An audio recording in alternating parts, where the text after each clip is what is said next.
ಬಿಜೆಪಿಗೆ ಅತಿ ಹೆಚ್ಚು ದೇಣಿಗೆಯನ್ನು ಕೊಟ್ಟಂತ ಒಂದು ಕಂಪನಿಗೆ ಈಗ ಆತಂಕ ಶುರುವಾಗಿದೆ. ಆತಂಕ ಯಾಕೆ ಅಂತ ಹೇಳಿದ್ರೆ ಬಿಜೆಪಿಗೆ ಅತಿ ಹೆಚ್ಚು ದೇಣಿಗೆ ಕೊಟ್ಟಂತ ಕಂಪನಿಗೆ ಈಗ ಆತಂಕ ಶುರುವಾಗಿದೆ. ಎರಡು ದೊಡ್ಡ ಕಾಮಗಾರಿಗಳಿಗೆ ಮರು ಟೆಂಡರ್ ಕರೆಯಿರಿ ಅಥವಾ ನಾವೇ ಆ ಕಾಮಗಾರಿಗಳ ಗುತ್ತಿಗೆಗೆ ತಡೆ ನೀಡ್ತೀವಿ ಅಂತ ಹೇಳಿ ಸುಪ್ರೀಂ ಕೋರ್ಟ್ ಎಚ್ಚರಿಕೆಯನ್ನ ಕೊಟ್ಟಿದೆ. ಚುನಾವಣಾ ಬಾಂಡ್ಗಳ ಮುಖಾಂತರ ಬಿಜೆಪಿಗೆ ಅತಿ ಹೆಚ್ಚು ದೇಣಿಗೆಯನ್ನ ಕೊಟ್ಟಿದ್ದಂತಹ ಕಂಪನಿ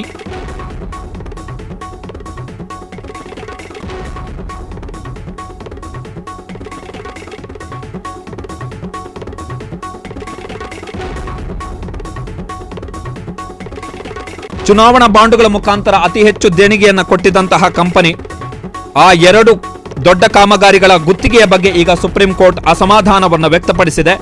6,000 ಕೋಟಿ ರೂಪಾಯಿ ಮೊತ್ತದ ಮುಂಬೈ ಎಲಿವೇಟೆಡ್ ಟೆಂಡರ್ ಕಾಮಗಾರಿ ಮತ್ತು 8,000 ಕೋಟಿ ರೂಪಾಯಿ ಮೊತ್ತದ ಸುರಂಗ ಮಾರ್ಗ ಕಾಮಗಾರಿ, ಇದು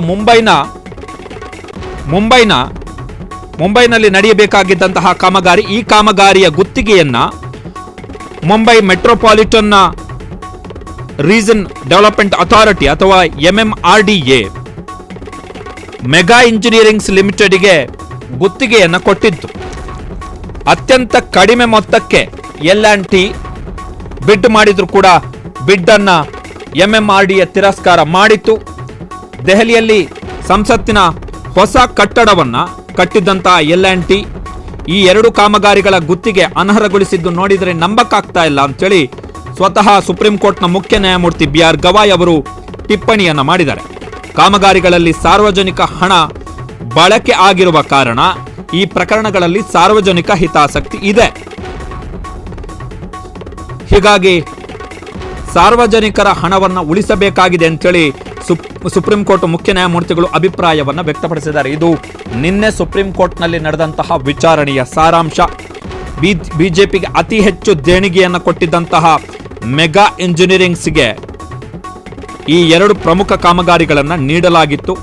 ಬಿಜೆಪಿಗೆ ಸುಮಾರು 584 ಕೋಟಿ ರೂಪಾಯಿ ಮೊತ್ತದಷ್ಟು ದೇಣಿಗೆಯನ್ನ ಈ ಮೆಗಾ ಇಂಜಿನಿಯರಿಂಗ್ಸ್ ಲಿಮಿಟೆಡ್ ಏನಿದೆ ಇದು ಕೊಟ್ಟಿತ್ತು. ಸೊ ಆ ಕಂಪನಿಗೆ L&T ಯನ್ನ ಪಕ್ಕಕ್ಕಿಟ್ಟು MMRDA ಮಹಾರಾಷ್ಟ್ರದಲ್ಲಿ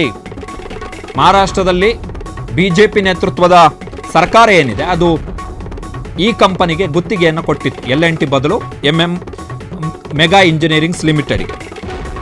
ಇದರ ವಿರುದ್ಧ L&T ಅವರು ಬಾಂಬೆ ಹೈಕೋರ್ಟ್ನಲ್ಲಿ ಅರ್ಜಿಯನ್ನು ಸಲ್ಲಿಸಿದ್ರು. ಏನು ಅಂತ ಹೇಳಿದ್ರೆ ನಮ್ಮನ್ನ ಡಿಸ್ಕ್ವಾಲಿಫೈ ಮಾಡಿದ್ದಾರೆ, ಈ ಟೆಂಡರ್ನಿಂದ ನಮ್ಮನ್ನ ಅನರ್ಹಗೊಳಿಸಿದ್ದಾರೆ.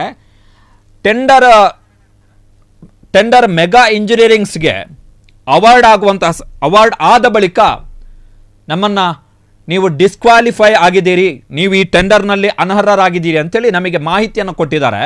ಆದರೆ ಆ ಅನರ್ಹತೆಗೆ ಕಾರಣಗಳನ್ನು ಕೊಟ್ಟಿಲ್ಲ ಅಂತೇಳಿ L&T ಅವರು MMRDA Mumbai metropolitan regional development authority ಏನಿದೆ ಅದರ ವಿರುದ್ಧ ಬಾಂಬೆ ಹೈಕೋರ್ಟ್ನಲ್ಲಿ ಅರ್ಜಿಯನ್ನು ಸಲ್ಲಿಸಿದರು. ಬಾಂಬೆ ಹೈಕೋರ್ಟು L&T ಅವರ ವಾದವನ್ನು ಒಪ್ಪಲಿಲ್ಲ. ಸೊ MMRDA ನಿರ್ಧಾರ ಏನಿತ್ತು ಮೆಗಾ ಇಂಜಿನಿಯರಿಂಗ್ಸ್ ಲಿಮಿಟೆಡ್ಗೆ ಕಾಮಗಾರಿಯ ಗುತ್ತಿಗೆಯನ್ನು ಕೊಟ್ಟಂಥದ್ದು ಅದನ್ನು ಮಾನ್ಯ ಮಾಡ್ತು. ಸೊ ಬಾಂಬೆ ಹೈಕೋರ್ಟ್ನ ತೀರ್ಪಿನ ವಿರುದ್ಧ L&T ಅವರು ಸುಪ್ರೀಂ ಕೋರ್ಟಿಗೆ ಅರ್ಜಿಯನ್ನು ಸಲ್ಲಿಸಿದರು. ಸುಪ್ರೀಂ ಕೋರ್ಟ್ನಲ್ಲಿ L&T ಪರವಾಗಿ ಹಿರಿಯ ವಕೀಲ ಅಭಿಷೇಕ್ ಮನು ಸಿಂಘ್ವಿ ಅವರು ವಾದವನ್ನು ಮಂಡಿಸಿದರು.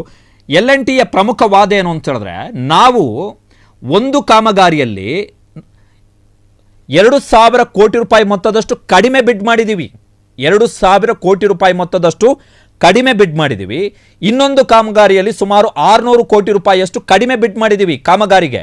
ಜೊತೆಗೆ ಎರಡು ಕಾಮಗಾರಿಗಳಲ್ಲೂ ಕೂಡ ನಾವು ಲೋವೆಸ್ಟ್ ಬಿಡ್ಡರು ಆದರೂ ಕೂಡ ನಮ್ಮನ್ನು ಡಿಸ್ಕ್ವಾಲಿಫೈ ಮಾಡಿದ್ದಾರೆ. ಆ ಡಿಸ್ಕ್ವಾಲಿಫಿಕೇಷನ್ಗೆ ನಮಗೆ ಕಾರಣಗಳನ್ನು ಕೊಟ್ಟಿಲ್ಲ ಅಂಥೇಳಿ L&T ಸೆಂಟ್ರಲ್ ವಿಸ್ತಾ ನಿಮಗೆ ಗೊತ್ತಿರಬಹುದು, ಕೋವಿಡ್ನ ಸಂದರ್ಭದಲ್ಲಿ ಈ ದೇಶದಲ್ಲಿ ನಡೆದಂತಹ ಪ್ರಮುಖ ಕಾಮಗಾರಿಗಳಲ್ಲಿ ಸಂಸತ್ತಿನ ಹೊಸ ಕಟ್ಟಡ ನಿರ್ಮಾಣ ಕೂಡ ಒಂದು. ಆ ಸೆಂಟ್ರಲ್ ವಿಸ್ತಾ ಪ್ರಾಜೆಕ್ಟ್ ಅನ್ನು ಕೊಟ್ಟಿದ್ದೇ L&Tಗೆ ಪ್ರಧಾನಮಂತ್ರಿ ನರೇಂದ್ರ ಮೋದಿ ಅವರ ಸರ್ಕಾರ. ಸೊ ಸುಪ್ರೀಂ ಕೋರ್ಟ್ ಅಚ್ಚರಿಯನ್ನು ವ್ಯಕ್ತಪಡಿಸಿತು.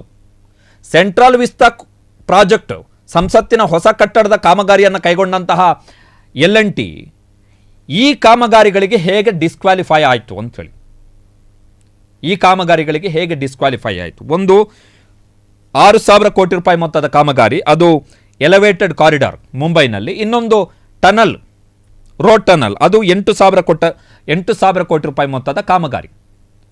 ಸೊ ಸುಪ್ರೀಂ ಕೋರ್ಟ್ನಲ್ಲಿ ವಿಚಾರಣೆ ನಡೆದಂಥ ಸಂದರ್ಭದಲ್ಲಿ ಗವಾಯ್ ಅವರು ಪ್ರಶ್ನೆಗಳನ್ನು ಕೇಳಿದ್ರು.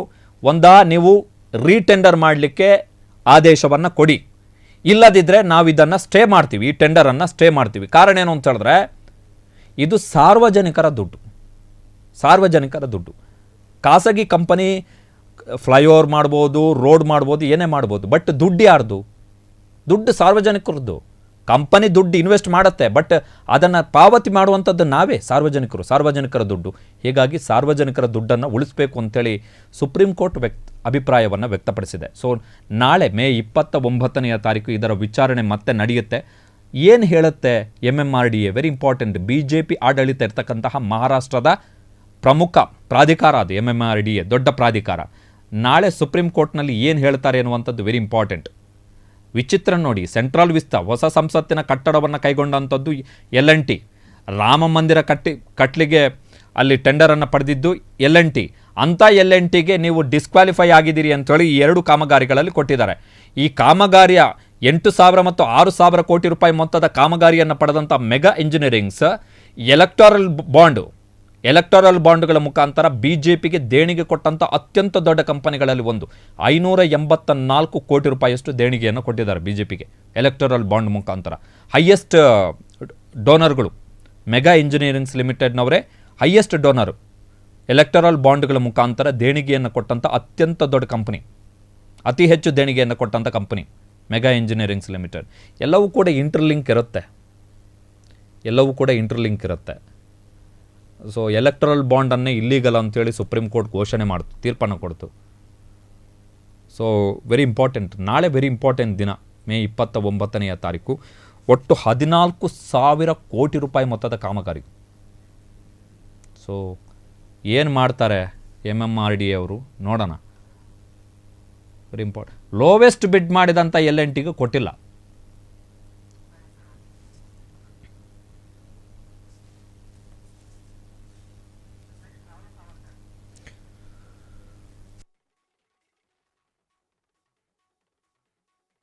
ಕ್ಷಣ ಕ್ಷಣದ ಸುದ್ದಿಗಳಿಗಾಗಿ ಫ್ರೀಡಂ ಟಿವಿ ಸಬ್ಸ್ಕ್ರೈಬ್ ಮಾಡಿ, ಲೈಕ್ ಮಾಡಿ ಹಾಗೂ ಫಾಲೋ ಮಾಡಿ. ಹೊಸ ಸುದ್ದಿಗಳ ನೋಟಿಫಿಕೇಶನ್ಗಾಗಿ ಬೆಲ್ ಐಕಾನ್ ಮೇಲೆ ಕ್ಲಿಕ್ ಮಾಡಿ.